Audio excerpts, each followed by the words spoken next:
So hello friends, आज के मेरे नए लेक्चर में आप सबका स्वागत है। तो आज हम पढ़ने वाले हैं electric field due to dipole. और कहाँ पे पढ़ेंगे हम? एक्सिस ऑफ द डायपोल पढ़ेंगे, जो क्लास 12 फिजिक्स का एक इंपॉर्टेंट डेरिवेशन होता है बोर्ड के लिए, क्योंकि इसमें बोर्ड से डायरेक्ट क्वेश्चन पूछ सकता है डेरिवेशन टाइप का। तो शुरू करते हैं। तो जो हमारा टॉपिक है आज का, ठीक है ना, आज का जो हमारा टॉपिक है वो टॉपिक क्या है? एक डेरिवेशन। अपन डेरिवेशन करेंगे। तो अपन क्या करेंगे? डेरिवेशन करेंगे। अपन क्या करेंगे? डेरिवेशन करेंगे, ठीक है ना। और कौन सा डेरिवेशन करेंगे? अपने डेरिवेशन का जो नाम है वो क्या है? ठीक है ना, electric field. Electric field field ठीक है ना, electric field due to a dipole. ठीक है ना, एक डायपोल के कारण अपन क्या देखेंगे? इलेक्ट्रिक फील्ड देखेंगे। अपना जो मेन टॉपिक क्या है अपने पास, वो है electric field due to a dipole. और इसमें भी अपन कहाँ देखने वाले हैं? ठीक है, on the axis of a dipole. On the axis, ठीक है ना, एक्सिस बोल सकते हैं या फिर अपन बोल सकते हैं इसको एक्सियल लाइन भी बोल सकते हैं।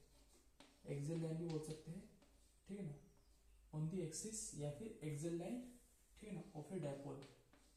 डायपोल की एक्सिस या फिर उसकी एक्सियल लाइन पे देखने वाले हैं, ठीक है ना। तो इस चीज का ध्यान रखना, तो ये अपना मेन डेरिवेशन है, ठीक है ना। तो इस चीज का ध्यान रखना। अब सबसे पहले बात करते हैं डायपोल क्या होता है। अपन बात करने वाले हैं किसके बारे में? इलेक्ट्रिक डायपोल के बारे में अपन बात करने वाले इलेक्ट्रिक डायपोल में। तो इलेक्ट्रिक डायपोल आखिरकार होता क्या है? तो इलेक्ट्रिक डायपोल होता है, ठीक है ना, जब भी कोई दो, ठीक है ना, सेम लेकिन अपोजिट चार्ज, ठीक है, सेपरेट बाय डिस्टेंस, कोई भी हो सकती है, उसको बोलते हैं इलेक्ट्रिक डायपोल, ठीक है ना। व्हेन, ठीक है ना, व्हेन टू इक्वल, ठीक है ना, ठीक है, व्हेन टू इक्वल, ठीक है, एंड अपोजिट चार्जेस। इक्वल भी होने चाहिए, अपोजिट भी होने चाहिए। When two equal and opposite charges, opposite charges charges are separated, are separated मतलब बटे हुए होते हैं, सेपरेटेड, ठीक है, by a small distance, by a small distance, small distance, ठीक है, by small distance is called electric dipole, is called electric dipole, ठीक है ना। जैसे कि देख लीजिए, दो अपने पास इक्वल और अपोजिट चार्जेस होंगे। जैसे मैंने अपने पास एक ये चार्जेस है क्यू, ठीक है ना, क्यू को अपन रिप्रेजेंट करते हैं, चार्ज के लिए अपन क्यू का इस्तेमाल करते हैं। क्यू अपने पास है, उसको अपन माना पॉजिटिव चार्ज। तो और एक अपन ने दूसरा चार्ज माना क्यू, लेकिन वो क्या है? नेगेटिव है। तो दो इक्वल, देखो इक्वल किस में होने चाहिए? इक्वल किस में होने चाहिए? इन मैग्नीट्यूड, ठीक है, इन मैग्नीट्यूड, ठीक है ना, वैल्यू में इक्वल किस में होने चाहिए? In magnitude. तो ध्यान रखना, जब दो को इक्वल चार्ज, ठीक है ना, जिनका मैग्नीट्यूड सेम रहेगा, ठीक है ना, और अपोजिट भी होना चाहिए। इक्वल भी होना चाहिए, इक्वल किसमें? मैग्नीट्यूड में, और अपोजिट होना चाहिए प्लस माइनस, ठीक है ना। आज सेपरेट बाय स्मॉल डिस्टेंस, अपन को क्या करनी है? स्मॉल डिस्टेंसेस को सेपरेट करना है, ठीक है। स्मॉल डिस्टेंस से अपन को क्या करना है? इसको सेपरेट करना है। जैसे अपन ने मान लिया कि स्मॉल डिस्टेंस यहाँ पे अपन ने क्या मान ली? 12 मानेंगे, ठीक है ना। और इसकी खास बात क्या होती है कि डायपोल पे अपन को एक सेंटर बनाना पड़ता है। और यहाँ से अपन एक स्मॉल डिस्टेंस ले ली, ये अपन ने एक मान लो एल लिया है, और यहाँ से अपन एक और एल लिया है। तो टोटल डिस्टेंस अपने पास कितनी हो जाएगी इसमें? 12, ठीक है। तो व्हेन टू इक्वल और opposite charges separate by small distance, ठीक है ना, 12 इज कॉल्ड इलेक्ट्रिक डायपोल, ठीक है। डिस्टेंस को अपन ने किससे माना है? 12 से माना है। अब देखो, स्मॉल डिस्टेंस होनी तो होनी कितनी चाहिए? स्मॉल डिस्टेंस बहुत छोटी होनी चाहिए, बहुत छोटी। इतनी छोटी मतलब लगभग अपन मान सकते हैं किसमें? एंगस्ट्रॉम में मान सकते हैं अपन उसको, नैनोमीटर में मान सकते हैं उसको, ठीक है ना, माइक्रोमीटर में मान सकते हैं, किसमें मान सकते हैं? एंगस्ट्रॉम में मान सकते हैं इसको अपन, ठीक है ना, नैनोमीटर में मान सकते हैं, माइक्रोमीटर में माप सकते हैं। मतलब इतनी वैल्यू होनी चाहिए, मतलब लगभग अब कितनी होनी चाहिए? 10⁻⁻10 मीटर, क्योंकि डिस्टेंस के यूनिट क्या मीटर होती है, इतनी मान सकते हैं। फिर 10⁻⁹ मीटर मान सकते हैं, फिर 10⁻⁻6 मीटर, मतलब बहुत छोटी डिस्टेंस होनी चाहिए, ठीक है ना। तो उससे सेपरेट होना चाहिए, तो उसको अपन क्या बोलते हैं? इलेक्ट्रिक डायपोल बोलते हैं। उसको अपन क्या बोलते हैं? इलेक्ट्रिक डायपोल बोलते हैं। तो इस चीज को नोट कर लीजिए, अपने पास इंपॉर्टेंट है,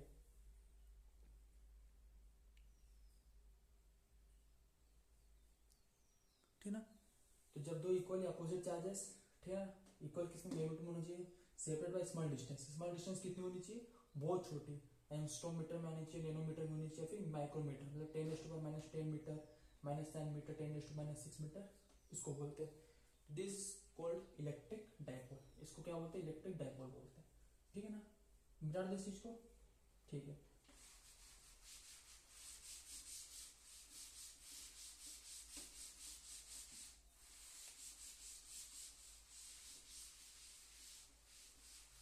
ठीक है, चलो अब देखो, अब इसी से अपन निकालेंगे एक इंपॉर्टेंट रिलेशन, जिसका नाम क्या है, इलेक्ट्रिक डाइपोल मोमेंट। क्या निकालेंगे अपन, इलेक्ट्रिक डाइपोल मोमेंट। तो देखो इलेक्ट्रिक डाइपोल मोमेंट क्या होता है, इलेक्ट्रिक डाइपोल से निकालेंगे इलेक्ट्रिक डाइपोल मोमेंट। तो देखो इलेक्ट्रिक डाइपोल मोमेंट को अपन रिप्रेजेंट करते हैं पी से, ठीक है, और एक फॉर्मूला होता है, ये होता है क्या है, P is equal to Q into distance between dipole, ठीक है, डिस्टेंस बिटवीन डाइपोल, डाइपोल के बीच की क्या होनी चाहिए, डिस्टेंस होनी चाहिए, ठीक है ना। और क्यू अपन क्या लेंगे, अपन क्या लेंगे, Q charge in magnitude, charge in magnitude, charge in magnitude, ठीक है, अपन यहाँ पे चार्ज लेंगे लेकिन मैग्नीट्यूड वाला लेंगे, ठीक है। जैसे अपने पास ये डाइपोल था, ये अपने पास नेगेटिव क्यू था, ये पॉजिटिव क्यू था, ठीक है, ये सेपरेट बाय ए डिस्टेंस, ठीक है, डिस्टेंस को क्या हो सकते हैं, 12 डिस्टेंस बोल सकते हैं, ठीक है ना। और यहाँ पे सेंटर पॉइंट ओ लेके रखा है, ठीक है ना। तो देखो इलेक्ट्रिक डाइपोल मोमेंट क्या होता है, पी से रिप्रेजेंट करते हैं, ठीक है ना, और Q into distance between dipole. तो यहाँ पे अपन को क्या लेना है, चार्ज क्यू लेना है, चार्ज क्यू लेना है, जिस चार्ज क्यू ले लिया। अब खास बात क्या है कि चार्ज इन मैग्नीट्यूड होना चाहिए, तो इसमें कौन सा भी चार्ज ले सकते हैं, लेकिन खास बात क्या होगी, चार्ज लेंगे लेकिन मैग्नीट्यूड में लेंगे, चार्ज किस में लेंगे, मैग्नीट्यूड में लेंगे। तो क्यू अपन को चार्ज ले लेंगे इंटू डिस्टेंस बिटवीन डाइपोल कितनी है, 2L, ठीक है ना। और यहाँ पे पी अपने पास इलेक्ट्रिक डाइपोल मोमेंट, ये अपने पास एक फॉर्मूला बन के आता है, ये इंपॉर्टेंट फॉर्मूला बन के आता है। अब देखो इलेक्ट्रिक डाइपोल मोमेंट की खास बात क्या होती है पी की, कि ये वेक्टर क्वांटिटी होती है, ये क्या होती है, वेक्टर क्वांटिटी होती है, मतलब इसकी क्या होगी, डायरेक्शन भी होगी, इट इज वेक्टर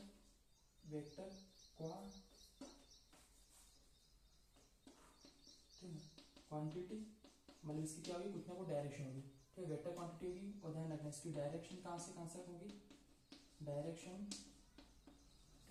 कहाँ से होगी, from negative to positive charge, ये चीज का ध्यान रखना। इसकी डायरेक्शन कहाँ से होगी, from negative to positive charge, मतलब कि ये नेगेटिव चार्ज है और ये पॉजिटिव चार्ज है, तो direction from negative to positive charge, तो ऐसी डायरेक्शन होगी इसकी, ये जो डायरेक्शन रहेगी ना, तो ये अपने पास क्या करेगा, पी। तो direction from negative to positive charge, तो ये अपने पास पी हो गया, इसको बोलते हैं इलेक्ट्रिक डाइपोल मोमेंट, ठीक है, और वेक्टर क्वांटिटी होती है, ठीक है। इसके अपन यहाँ पर अगर लिखना चाहते हैं, यहाँ पे वेक्टर अपन लिख सकते हैं, ठीक है। इसकी एसआई यूनिट क्या होगी अपने पास, इसकी एसआई यूनिट क्या होगी अपने पास, इसकी एसआई यूनिट होगी अपने पास, चार्ज की क्या होती है, कूलम, और डिस्टेंस की क्या होती है, मीटर। तो कूलम मीटर इसकी एसआई यूनिट होगी, कूलम मीटर इसकी एसआई यूनिट होगी, ठीक है। तो dipole moment, electric dipole moment क्या होता है, ठीक है ना, क्यू मतलब चार्ज इन मैग्नीट्यूड और डिस्टेंस बिटवीन डाइपोल लिखेंगे, ठीक है, जो 12 रहेगी। वेक्टर क्वांटिटी होती है डायरेक्शन फ्रॉम नेगेटिव पॉजिटिव, ठीक है ना, और एसआई यूनिट कूलम मीटर होती है। इस चीज को नोट कर लीजिए, इंपॉर्टेंट है।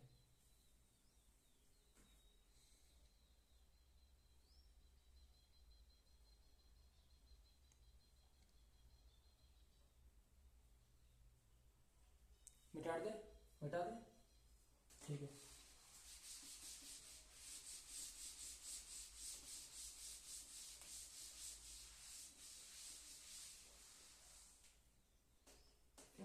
चलो हमें डेरिवेशन करने जा रहे हैं electric field due to dipole on the axis या एक्सियल लाइन ऑफ डाइपोल। इस टॉपिक को नोट कर लिया इस टॉपिक को नोट, ठीक है, इसको मैं मिटा देता हूँ। अब देखो ये डेरिवेशन सोल्व करना है, उससे पहले अपन को 2-3 आइडेंटिटीज पता होना चाहिए। कौन कौन सी आइडेंटिटीज पता होनी चाहिए, जिसको अपन क्या बोलते हैं, एल्जेब्रिक आइडेंटिटीज अपन को पता होना चाहिए। एल्जेब्रिक आइडेंटिटीज अपन को पता होना चाहिए। कौन कौन सी आइडेंटिटीज होती है, जैसे a प्लस बी का होल स्क्वायर, ठीक है, हम छठी आठवीं क्लास से पढ़ते आ रहे हो, कितना होता है, a square plus B square plus 2a भी बोलते हैं इसको। एक आइडेंटिटी है a माइनस बी का होल स्क्वायर कितना होता है, ये होता है a square plus B square होता है, अब यहाँ पे खास बात क्या रहेगी, -2ab रहेगा, ये -2ab रहेगा। उसके बाद एक आइडेंटिटी हो a माइनस बी का होल स्क्वायर, ठीक है ना। उसके बाद a प्लस बी का whole square, a minus B का होल स्क्वायर और a प्लस बी का होल स्क्वायर, ये कितना कहलाता है, ये अपने पास कहलाएगा a square minus B square का भी होल स्क्वायर, ठीक है ना। ये चीज़ ध्यान रखना। और एक आइडेंटिटी ध्यान रख लेना कि a माइनस बी और a प्लस बी कितना होता है, ये अपने पास कहलाता है a square minus B square, ठीक है ना। तो इस चीज़ का ध्यान रख लेना, इस चीज़ का ध्यान रख लेना, ठीक है। इसको अगर अपन अच्छे से सोल्व करें तो देखो, इसको सोल्व करूँ मैं, इससे इसको मल्टीप्लाई करेंगे a स्क्वायर आएगा, इसको इससे करेंगे तो कितना आ जाएगा ये, ठीक है ना। इससे इसको करेंगे कितना आ जाएगा, तो स्क्वायर, ठीक है ना। इसको सॉरी ये ब्रैकेट में, ठीक है, मल्टीप्लाई में ऐसा है, तो a स्क्वायर हो जाएगा, फिर ये कितना हो जाएगा, इसको इससे में करूँगा तो प्लस a भी हो जाएगा। अब इसको इससे में करूँगा तो कितना हो जाएगा, इससे इसको करूँगा तो माइनस, ठीक है, b हो जाएगा। और इसको इससे करेंगे तो प्लस माइनस बी स्क्वायर हो जाएगा, ठीक है। तो प्लस ए बी या फिर इससे कट जाएगा तो a square minus B square हो जाएगा, a square minus B square हो जाएगा। तो ये आइडेंटिटी अपन को ध्यान रखना पड़ेगा, क्योंकि इस आइडेंटिटी को क्या अपने पास इस्तेमाल होने वाला है यहाँ पे। तो a प्लस बी का स्क्वायर कितना होता है, a square plus B square plus 2ab, a minus b वाला square a square plus B square minus 2ab होता है, a माइनस बी, ठीक है ना। a माइनस बी और a प्लस बी कितना होता है, a square minus B square, a minus B का होल स्क्वायर, ये मल्टीप्लाई में a प्लस बी का होल स्क्वायर, तो a square minus B square का बी स्क्वायर होगा, ठीक है ना, पूरा होल स्क्वायर होगा। तो इस चीज़ का ध्यान रखना इंपॉर्टेंट है, ठीक है। a minus b into a plus B कितना होता है, ब्रैकेट में a square minus B square, a minus B का whole square, a plus B का whole square, a square minus B square, फिर होल स्क्वायर आ जाएगा। नोट कर ली इस आइडेंटिटी को, इंपॉर्टेंट है।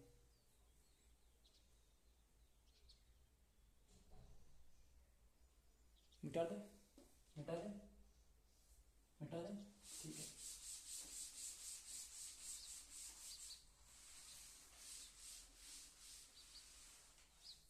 चलो तो अपन जो डेरिवेशन कर रहे थे अपन उसको स्टार्ट करते हैं। तो अपना डेरिवेशन क्या था, electric field due to dipole, ठीक है ना, और on the axis of dipole, ठीक है, on the axis of dipole अपन करने वाले हैं, ठीक है ना। तो देखो डेरिवेशन करने का तरीका क्या होता है, सबसे पहले अपन क्या करेंगे, यहाँ पे डाइपोल बनाएंगे, तो अपन सबसे पहले क्या करेंगे, यहाँ पे डाइपोल का फॉर्मेशन करेंगे, ठीक है ना। तो अपने पास इस पॉइंट पे अपना एक चार्ज है क्यू, ठीक है ना, नेगेटिव चार्ज लेना पड़ेगा, फिर डाइपोल नेगेटिव से चार्ज होता है, और यहाँ पे अपन एक और चार्ज मान लेंगे प्लस क्यू, एक और चार्ज मान लेंगे अपना प्लस क्यू। अब इनके बीच की डिस्टेंस, ठीक है, इनके बीच की डिस्टेंस तो मैं क्या लेता हूँ, इसकी बीच की डिस्टेंस को मैं क्या लेता हूँ, तो इनके बीच की डिस्टेंस को मैं मान लेता हूँ, ठीक है ना, 12 लेता हूँ, 12 ले लेता हूँ, ये सेंटर पॉइंट है, ठीक है ना। यहाँ से यहाँ तक की डिस्टेंस को मैं एल मानता हूँ, यहाँ से यहाँ तक डिस्टेंस को मैं एल माना, ठीक है, और यहाँ से यहाँ तक की डिस्टेंस को फिर मैंने एक और एल माना, तो कितनी डिस्टेंस हो गई, टोटल डिस्टेंस देखो एल और एल कितना हो जाएगा, बस एल और एल कितना हो जाएगा, वो हो जाएगा 2l, ठीक, 2l हो जाएगा। तो अपना बन के तैयार है डाइपोल। अब अपन को क्या करना है, on the axis of dipole find करना है। तो अपन क्या किसी एक पॉइंट पे, मान लो इस जगह पे मैं डाइपोल फाइंड करूँगा, इस जगह पे मान लो मेरे को डाइपोल फाइंड करना है, ठीक है, इस जगह पे डाइपोल फाइंड करना, मान लो इस पॉइंट पे, ठीक है ना। इसको पॉइंट को मैं मान सकता हूँ पी पॉइंट मान लेता हूँ, चलो कि अपन को पी पॉइंट पे डाइपोल फाइंड करना है। तो डाइपोल फाइंड करने के लिए अपन क्या करेंगे, सेंटर जो ओ है, डाइपोल का सेंटर जो ओ है ना, यहाँ से अपन एक डिस्टेंस को मेजर करेंगे, यहाँ से अपन एक डिस्टेंस लेंगे, और वो डिस्टेंस कितनी होनी चाहिए, वो डिस्टेंस कुछ भी हो सकती है, अपन यहाँ पे x मान लेते हैं, यहाँ पे अपन एक डिस्टेंस मान लेते हैं, ठीक है। अपन एक डिस्टेंस मान के यहाँ पे अपन पी पॉइंट पे निकालेंगे क्या, डाइपोल, सॉरी हाँ, पी पॉइंट पे अपन क्या निकालेंगे, इलेक्ट्रिक फील्ड निकालेंगे। अपना टॉपिक क्या है, electric field due to dipole, ठीक है। तो डाइपोल से इलेक्ट्रिक फील्ड निकालेंगे अपन पी पॉइंट पे, पी पॉइंट पे। अब देखो अपन पढ़ते हैं कि इलेक्ट्रिक फील्ड होता है क्या, इलेक्ट्रिक फील्ड भी क्या होता है, एक तरह की वेक्टर क्वांटिटी होती है, electric field also vector quantity. तो इलेक्ट्रिक फील्ड होता है क्या है, के क्यू अपॉन में आर स्क्वायर, के क्यू अपॉन में आर स्क्वायर होता है, ठीक है ना। इसमें के क्या होता है, कूलम्ब कांस्टेंट, क्यू कोई भी चार्ज का मैग्नीट्यूड, आर स्क्वायर क्या होगा, डिस्टेंस बिटवीन इलेक्ट्रिक फील्ड। जैसे मान लो अपने पास मान लो एक क्यू चार्ज है, ठीक है, इसको अपने पॉजिटिव चार्ज मान लिया, ठीक है ना। अब ऐसे अपन को इस पॉइंट पे इलेक्ट्रिक फील्ड फाइंड करना है, इस पूरी पॉइंट पे इलेक्ट्रिक फाइंड करना है, ठीक है। और इस पॉइंट की डिस्टेंस क्या रहेगी, मान लो आर रहेगी, इस पॉइंट की डिस्टेंस मान आर रहेगी। तो इस क्यू चार्ज से इस पी पॉइंट पे अपन को फाइंड करना है क्या, electric field at P point find करना है। तो इसकी डिस्टेंस कितनी आर है, तो इस केस में electric field at P point कितना आएगा, वो बराबर हो जाएगा के चार्ज क्यू अपॉन में यहाँ पे आर स्क्वायर, ठीक है ना। देखो पॉजिटिव चार्ज से इलेक्ट्रिक फील्ड क्या आएगी, अवे रहेगी, अगर चार्ज पॉजिटिव है तो इलेक्ट्रिक फील्ड क्या रहेगी, दूर जाएगी, पॉजिटिव चार्ज से। अगर इसकी जगह मान लो नेगेटिव चार्ज रहता, और इस पी पॉइंट पर अपन को इलेक्ट्रिक फील्ड फाइंड करनी थी नेगेटिव चार्ज से, ठीक है। तो इस केस में जो इलेक्ट्रिक फील्ड पी पॉइंट पे आती है ना, तो वो इस डायरेक्शन में आती है, towards the negative charge. Electric field negative charge से पास आती है, पॉजिटिव चार्ज से दूर जाती है। तो इस केस में इलेक्ट्रिक फील्ड पी पॉइंट पे क्या आएगा, के क्यू अपन आर स्क्वायर ही आएगा, अगर मैं डिस्टेंस आर लेता हूँ, ठीक है ना। तो देखो अभी अपन क्या सिर्फ मैग्नीट्यूड वाइज लिख रहे हैं, इसलिए यहाँ पे पॉजिटिव नेगेटिव लगाने की जरूरत नहीं है, सिर्फ मैग्नीट्यूड वाइज लिख रहा हूँ, ठीक है ना। तो ये चीज़ का ध्यान, अगर मेरे को लगाना है, ठीक है ना, माइनस प्लस, तो वेक्टर जब अपन लेंगे तब लिखेंगे, बाकी तो अपन सिर्फ यहाँ पे चार्ज को ओनली मैग्नीट्यूड में लिख रहे हैं, ठीक है। तो इलेक्ट्रिक फील्ड क्या होता है, के क्यू अपन आर स्क्वायर होता है, ठीक है ना। और इसकी एसआई नोट अपन जानते हैं, एसआई नोट क्या होती है इलेक्ट्रिक फील्ड की, उसको अपन क्या बोलते हैं, न्यूटन पर कूलम, ठीक है। न्यूटन पर कूलम इसकी एसआई नोट होती है। तो बेसिक से हमने रफली आइडिया बताया इलेक्ट्रिक फील्ड होता है क्या है, ठीक है। इस चीज़ का ध्यान रखना, ये आपको पता होना चाहिए। और इसमें के जो रहता है, ठीक है, इसको अपन पूरा खोले तो ये 1/4 एप्सिलॉन नॉट होता है in vacuum, in vacuum, vacuum में कितना होता है 1/4 एप्सिलॉन नॉट होता है, ठीक है ना। तो ये बेसिक से चीजें थी, ठीक है ना। तो इस चीज को बता देता आपने, मैं तो वैसे बताया है कि ये इतना इतना होता है, तो रफ आइडिया, ठीक है, मिटा दे इसको, ठीक है। चलो, ठीक है। तो अपन अपने मेन टॉपिक पे आते हैं, ठीक है ना, कि electric field due to dipole on the point P. अब देखो, आप थोड़ा दिमाग लेना, अगर मैं इस पॉजिटिव चार्ज क्यू के कारण अगर मेरे को इलेक्ट्रिक फील्ड निकालना इस पॉइंट पी पे, ठीक है, तो इस पॉजिटिव चार्ज को मैं 2 नाम दे देता हूँ, इस नेगेटिव चार्ज को मैं 1 नाम दे देता हूँ, क्योंकि इजी रहेगा नाम के लिए। तो देखो इलेक्ट्रिक फील्ड जो ये चार्ज क्यू के कारण वो कितनी आएगी अपने पास, तो वो आएगी इलेक्ट्रिक फील्ड 2 आएगी, इलेक्ट्रिक फील्ड 2 आएगी। और इलेक्ट्रिक फील्ड 2 कैसे जाएगी, ये ऐसी जाएगी, ठीक है। इलेक्ट्रिक फील्ड 2 अपने पास कैसे जाएगी, ये ऐसी जाएगी, ठीक है। और ये होगी इतनी, ये होगी अपने पास के कूलम कांस्टेंट, चार्ज क्या अपने पास Q2 है, चार्ज अपने पास क्या Q2 है, तो इसको सिर्फ अपन Q लिखेंगे तो भी चलेगा, कोई दिक्कत नहीं है। अपन में डिस्टेंस, अगर वो डिस्टेंस कितनी लेनी है, अपन डिस्टेंस कितने लेते हैं, डिस्टेंस कितने लेते हैं, ये वाली रखिए। इसमें कौन सी डिस्टेंस लेंगे अपन, यहाँ से यहाँ तक की लेंगे। हम यहाँ से यहाँ तक की अपन को पता है क्या, नहीं पता है, तो अपन कैसे निकालेंगे, यहाँ से यहाँ तक की पता अपन को कितनी होती है, x है, और यहाँ से यहाँ तक की पता l है, तो ये कितनी आ जाएगी, x माइनस l आ जाएगी, और इसका होल स्क्वायर, ठीक है, x माइनस l का होल स्क्वायर। तो इलेक्ट्रिक फील्ड 2 पे कितनी अपने पास हुई, ठीक है ना, E2 इधर जा रही है, ठीक है ना। तो ये E2 इक्वल टू के ऊपर x माइनस l का होल स्क्वायर, ठीक है ना। अब इलेक्ट्रिक फील्ड अगर मेरे को 1 के कारण निकालेंगे तो वो कितनी आएगी, 1 के कारण कितनी आएगी, वो इस डायरेक्शन में आएगी। अब 1 के कारण इस डायरेक्शन में जाने का कारण क्या है, 1 के कारण इस डायरेक्शन में जाने का कारण क्या है, तो उसका कारण है कि नेगेटिव चार्ज के टुवर्ड्स इलेक्ट्रिक फील्ड जाती है, तो इलेक्ट्रिक फील्ड ड्यू टू 1 आएगी। अब ये कितनी आएगी, ये के क्यू अपन में यहाँ पे लिखेंगे, यहाँ पे कितना लिखेंगे, अभी डिस्टेंस अपन को पता है क्या, यहाँ से यहाँ तक की डिस्टेंस अपने को पता है, नहीं पता है, लेकिन अपन को पता है यहाँ से यहाँ तक के x है और यहाँ से यहाँ तक की l है, तो ये कितनी है, x प्लस l का होल स्क्वायर आ जाएगा, ठीक है ना। तो ये अपन सिर्फ क्या लिखेंगे, अभी ओनली मैग्नीट्यूड में लिखना है, इसी करना है, इसको अपन क्या लिखा है, ओनली मैग्नीट्यूड लिखा अपन ने, ओनली मैग्नीट्यूड लिखा है, इसलिए अपन यहाँ पे कभी कोई साइन वाइन की दिक्कत नहीं करी, ठीक है ना। सिर्फ मैग्नीट्यूड में लिखा है ना, इसलिए अपन यहाँ पे कोई साइन वाइन नहीं लगाया, नेगेटिव पॉजिटिव कुछ नहीं लगाया, इस चीज का ध्यान रखना। अब इसमें एक बात इंपॉर्टेंट है, क्या इंपॉर्टेंट है कि E2 क्या रहेगा, सॉरी E1 क्या रहेगा, ठीक, E1 क्या रहेगा, लेस देन E2, मतलब E2 वाली इलेक्ट्रिक फील्ड क्या होगी, ज्यादा होगी, ये पॉइंट बहुत इंपॉर्टेंट है। E2 is greater than E1, ऐसा क्यों, ऐसा क्यों, क्योंकि देखो जो चार्ज Q1 है, ठीक है ना, चार्ज Q1 है, तो इसके लिए पॉइंट क्या है, बहुत दूर है। अपन इलेक्ट्रिक फील्ड के बारे में पढ़ते हैं क्या, electric field is equal to K Q अपन आर का स्क्वायर पढ़ते हैं, कि भाई देखो डिस्टेंस जितनी ज़्यादा होगी तो इलेक्ट्रिक फील्ड क्या उतना ही कम पड़ेगा। अब इस चार्ज के लिए डिस्टेंस देखो ज़्यादा है, इस चार्ज का डिस्टेंस ज़्यादा है तो इलेक्ट्रिक फील्ड क्या होगा, उतना ही कम होगा, तो E1 क्या कम हो जाएगा।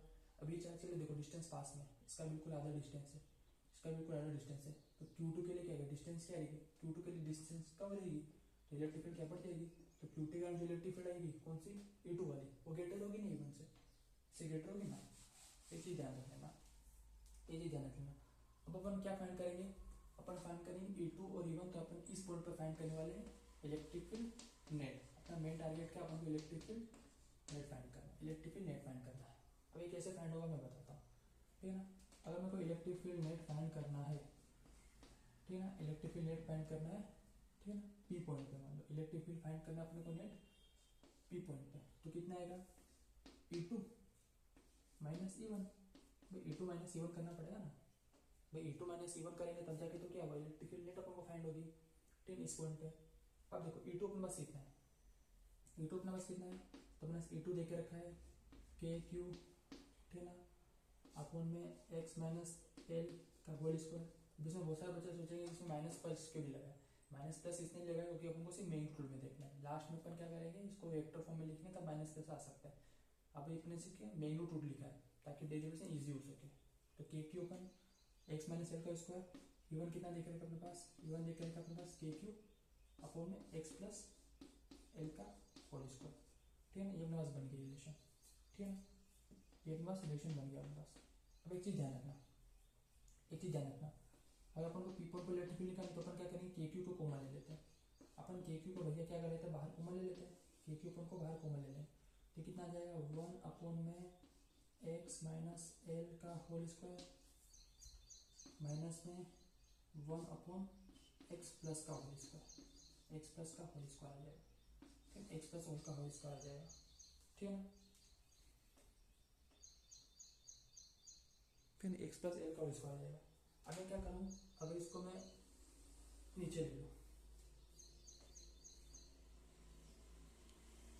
ठीक है, अगर मैं क्या करूँ, ये जो अपने पास दोनों चीजें हैं इसको मैं थोड़ा इतना कर लेता हूँ, ठीक है ना, अगर मैं क्या करूँ इसका एलसीएम ले लूँ तो इसका एलसीएम अपने पास कितना आएगा, इसका एलसीएम कितना आएगा, तो इसका एलसीएम अपने पास आ जाएगा x माइनस एल, ठीक है, इसका एलसीएम अपने पास क्या है x माइनस एल का होल स्क्वायर और x प्लस होल का स्क्वायर आ जाएगा। ठीक है, इसका एलसीएम आएगा, ठीक है, इसका एलसीएम अपने पास क्या आ जाएगा, ये आ जाएगा। ठीक है, x माइनस एल का स्क्वायर x प्लस एल का स्क्वायर। अब देखो अब चीज ध्यान रखना, ये होल स्क्वायर है बाहर है, जान ये बाहर है अपने पास। ठीक है, अब देखो x माइनस होल स्क्वायर से ये कट जाएगा, ये कट के ये कटेगा, देखो अपन जानते हैं एलसीएम निकालें तो क्या करते हैं, इसको काटेंगे तो ये क्या कितना बचेगा, ये बचेगा अपने पास x प्लस एल का होल स्क्वायर, ठीक है ना, x प्लस होल का स्क्वायर बनेगा माइनस, अब इससे इसको काटेंगे x प्लस से काटेंगे कितना बचेगा, इससे इसको काटेंगे कितना बचेगा ये x माइनस एल का होल स्क्वायर। ध्यान रखना चीज को, x माइनस एल का होल स्क्वायर ठीक है इंटू x प्लस एल का स्क्वायर देखेंगे तो अब इसका पहले डिवाइड करेंगे, तो डिवाइड करने में क्या होगा ये और ये कट जाएगा, ये कटेंगे तो कितना बचेगा x प्लस होल का स्क्वायर, अब ये और ये कटेगा तो x माइनस एल का स्क्वायर बचेगा। ठीक है ना, तो इस चीज को लिख लिया। ठीक है ना, अब इस चीज को मैं मिटा रहा हूँ, ये जो चीजें है ना इसको मैं मिटा रहा हूँ, ठीक है ना, मिटा दें।